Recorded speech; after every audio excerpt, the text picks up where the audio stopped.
안녕하십니까. 금요일 아침 여수 MBC 뉴스투데이입니다. 앞으로 5년 뒤 학교 수업은 어떻게 달라질까요?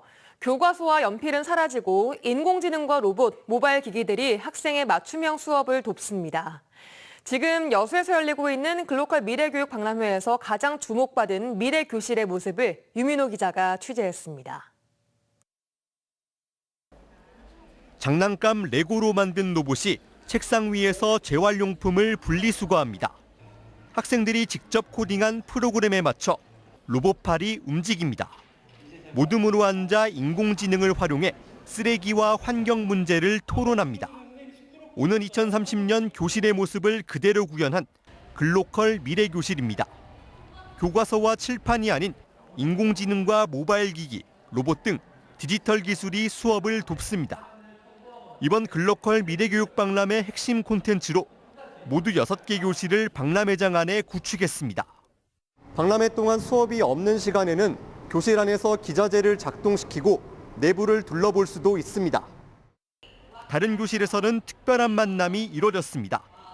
순천과 목포의 두 중학교가 각 지역의 명소를 설명하는 가이드북을 영어로 제작 중인데 미래교실에서 합동 수업이 이뤄졌습니다. 나머지 학생은 화상으로 연결해 수업에 함께 참여했습니다. 새로운 애들을 만나서 좀 많이 떨렸는데 이렇게 하다 보니까 좀 더 적응이 되면서 더 잘 되는 것 같은.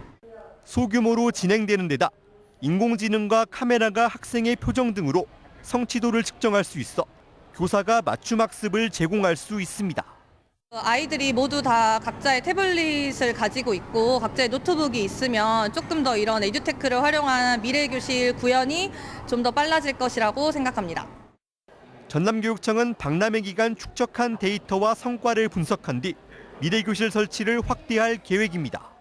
현재 구축된 이 장소들도 전라남도 각 교육기관이나 학교로 일단 이동해서 계속해서 선생님들이 활용할 수 있도록 할 계획이고요.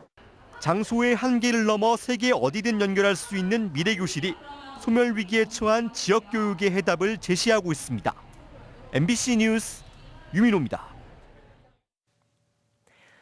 이번 글로컬 미래교육 박람회가 순천만 국가정원 관람객 증가에 도움이 되고 있습니다.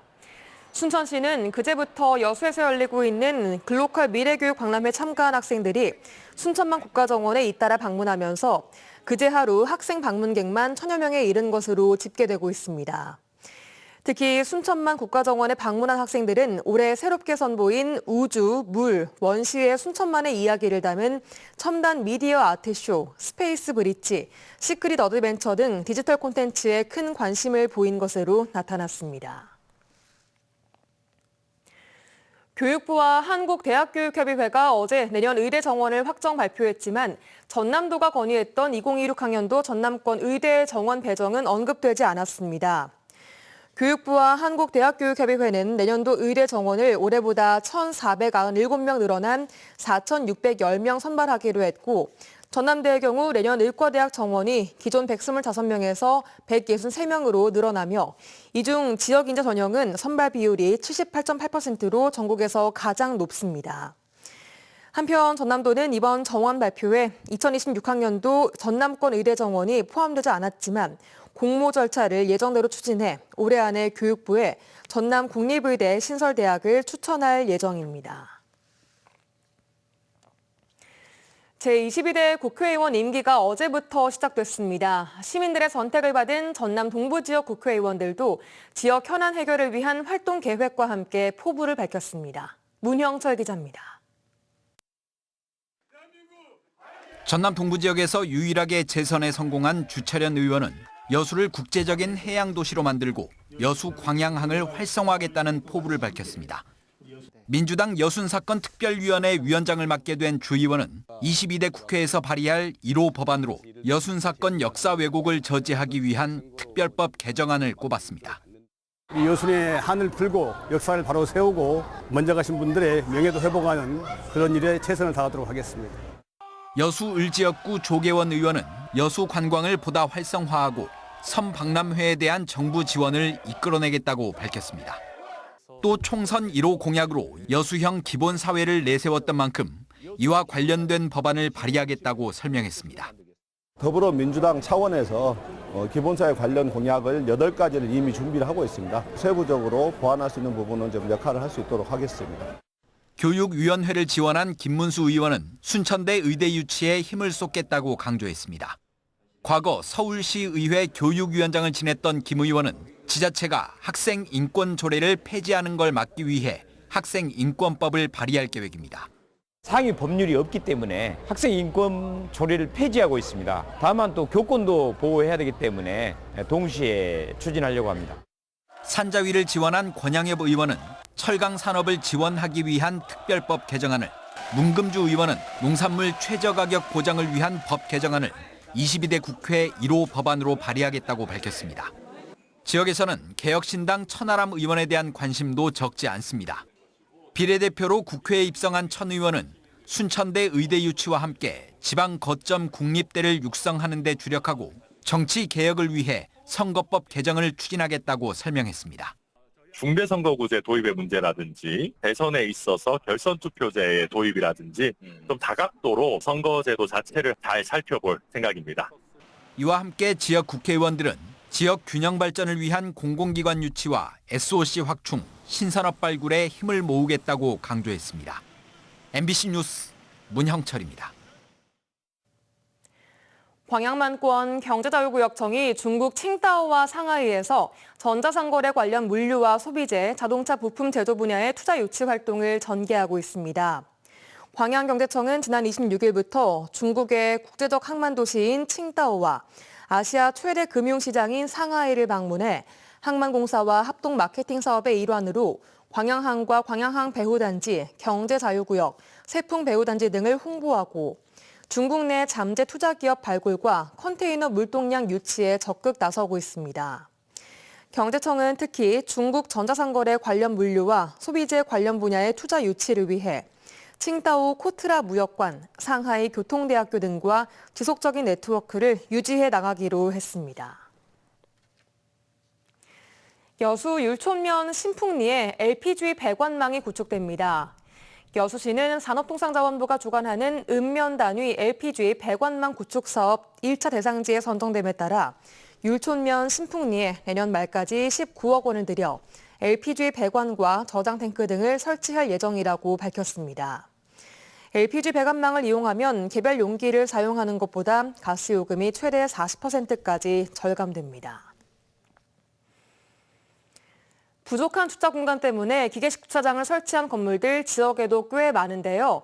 8월이면 이를 이용할 수 있는 차량 기준이 완화됩니다. 그런데 이 중 일부는 소방시설 의무 설치 대상이 아니어서 안전관리에 사각지대에 놓여 있습니다. 보도에 김단비 기자입니다. 지난해 12월 인천 호텔 화재로 50여 명이 중경상을 입었습니다. 화재 당시 1층부터 18층까지 한 통로로 연결된 기계식 주차장이 거대한 굴뚝 역할을 하면서 불을 더 키웠고 주차장에는 스프링클러도 없었습니다. 바닥 면적이 200제곱미터 이하인 주차시설은 스프링클러 설치 의무가 없기 때문입니다. 스프링클러가 의무적으로 설치되지 않아도 된다는 규정 자체가 화재 확산을 막을 수 있는 방법은 없다고 봅니다. 매 단마다 스프링클러를 설치를 하거나. 여수 시내 상가 밀집 지역, 기계식 주차장이 드문드문 설치돼 있습니다. 대부분이 10년 이상 노후화된 데다 규모가 작다는 이유로 소화시설 설치 대상에서 제외된 곳이 적지 않습니다. 근데 저쪽 그걸 안 받는다고 해야 되나? 소방안전 사각지대에서 방치되고 있는 기계식 주차장. 앞으로가 더 문제입니다. 전기차 보급 대수가 늘어나면서 오는 8월부터는 전기차도 기계식 주차장 이용이 가능해집니다. 국토교통부는 기계식 주차장에 입고할 수 있는 차량 기준을 완화했습니다. 변경된 기준을 적용하면 기계식 주차장은 전기차의 98%를 수용할 수 있게 됩니다. 전문가들은 화재 감지 시설과 소화 시설 등을 훨씬 더 강화해야 한다고 조언합니다. 배터리 내부에서 폭주하는 열에너지 때문에 외부의 진업이 상당히 곤란합니다.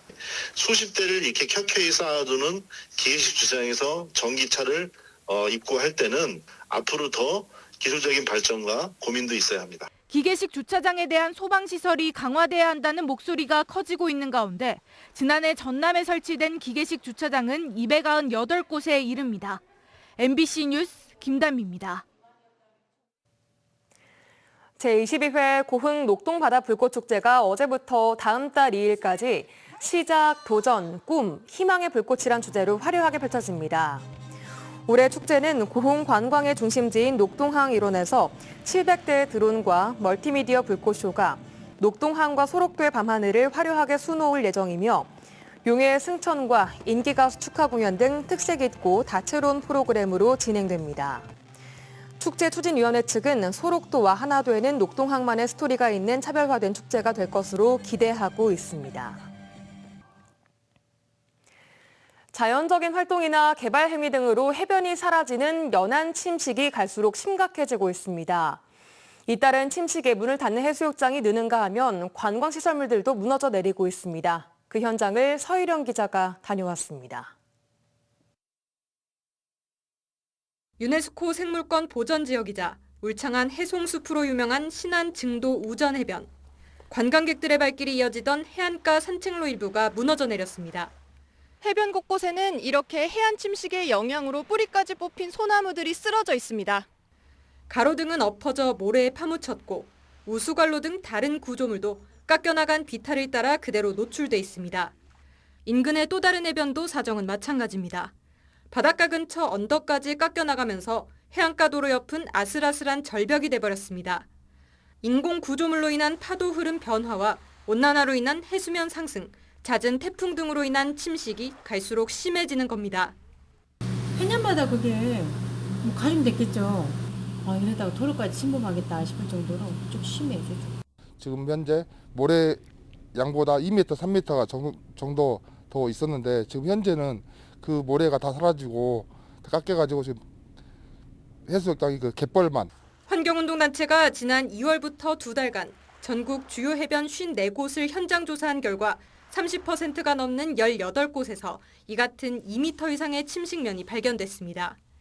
대부분 대규모 발전소 시설이나 항만 시설 이런 곳 이렇게 인위적인 개입이 들어간 연안 환경 주변에서 주로 발생했고요. 기후변화 영향으로 인해서 가속화될 것 같아서 이 같은 상황에 정부도 연안관리법에 따라 지난 2000년부터 10년 단위로 연안정비 계획을 수립해 침식 피해 대응에 나서고 있습니다. 현재까지 진행된 1, 2차 사업에 투입된 돈은 1조 1,819억 원, 앞으로 2조 800억여 원이 더 투입돼야 하는 상황입니다. 하지만 일부 해변에선 제대로 된 원인 파악 없이 땜질식으로 진행된 복구 사업이 또 다른 침식을 불러오는 악순환으로 이어지고 있습니다. 환경 영향 평가가 제대로 이루어지지 않기 때문에 예를 들어서 강릉의 안인항부터 하시동 안인사구 사이에 있는 해안 쪽에서 다른 지역의 영향을 고려하지 못해서 다른 지역에서 연속적으로 침식이 일어나서 또 문제가. 지난 2022년 기준 해수부에서 실시한 연안 침식 실태 조사에 따르면 국내 360개 해안 가운데 침식 우려 심각 단계는 절반에 가까운 44.7%로 나타났습니다. MBC 뉴스 서희령입니다.